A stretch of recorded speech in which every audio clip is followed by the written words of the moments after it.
अॼु असां सिपारे 3 जी सूरह आल इमरान जे 9 रुकू जो तर्जुमो ॿुधंदासीं। बिस्मिल्लाहिर रहमानिर रहीम।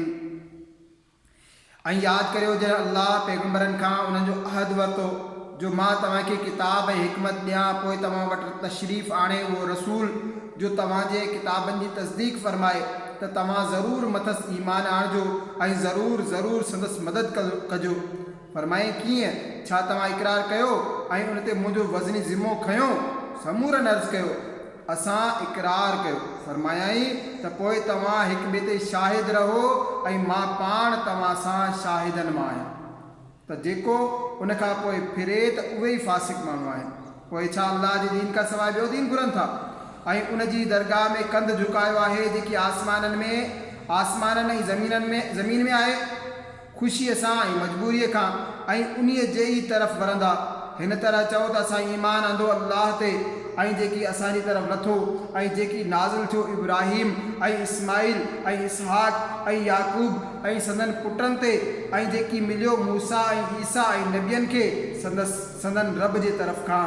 असां फ़र्क़ु नथा कयूं उन्हनि मां कंहिं बि हिक ते ईमान में, ऐं असांजो कंध संदसि दरगाह में झुकियल आहे। जेको इस्लाम खां सवाइ को ॿियो दीन घुरंदो उहो उन खां हरगिज़ न क़बूल कयो वेंदो ऐं उहो आख़िरत में नुक़सान वारनि मां आहे। अल्लाह अहिड़ी क़ौम जी हिदायत छो चाहे जेका ईमान आणे वरी काफ़िर थी वई ऐं शाहिदी ॾेई चुका हुआ त रसूल सचो आहे ऐं वटनि खुलियल निशानियूं अची वियूं हुयूं, ऐं अल्लाह ज़ालिमनि खे हिदायत न कंदो आहे। उन्हनि जो बदिलो हीअ आहे जो उन्हनि ते लानत आहे अल्लाह ऐं मलाइकनि ऐं माण्हुनि समूरनि जी, हमेशह उन में रहनि, न उन्हनि खां अज़ाब हल्को थिए ऐं न उन्हनि खे मोहलत ॾिनी वेंदी मगर जन उन खां पोइ तौबह कई ऐं पाण सुधारियऊं त ज़रूरु अल्लाह बख़्शणहार महिरबान आहे। बेशक उहे जेकी ईमान आणे पोइ काफ़िर थिया ऐं कुफ्र में वधी विया, उन्हनि जी तौबा हरगिज़ क़बूल न थींदी ऐं उहे ई भटकियल आहिनि।